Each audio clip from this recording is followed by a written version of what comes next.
నీవు ఎంత కష్టపడినా ఎంత ప్రయాసపడినా నీ జీవితంలో ప్రతిఫలాన్ని, ఆనందాన్ని, సంతోషాన్ని చూడలేకపోతున్నావా?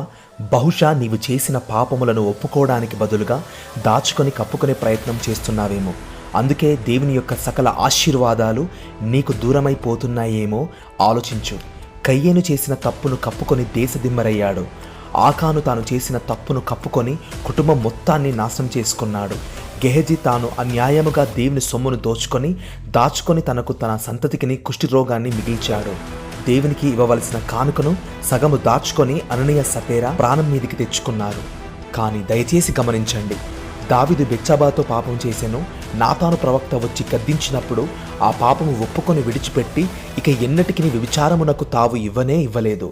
అర్థం చేసుకోండి, అతిక్రమములు దాచిపెట్టువాడు వర్ధిల్లడు, వాటిని ఒప్పుకొని విడిచిపెట్టువాడు కనికరం పొందును అని దేవుని యొక్క వాక్యం సెలవిస్తుంది. నీవు నీ జీవితంలో వర్ధిల్లాలంటే నీ అతిక్రమము కప్పుకొనక ఒప్పుకొని విడిచిపెట్టి కనికరము పొందుకొని ప్రశాంతంగా జీవించాలంటే దేవుని యొక్క వాక్యానికి లోబడి పరిశుద్ధతకై ముందుకు సాగు.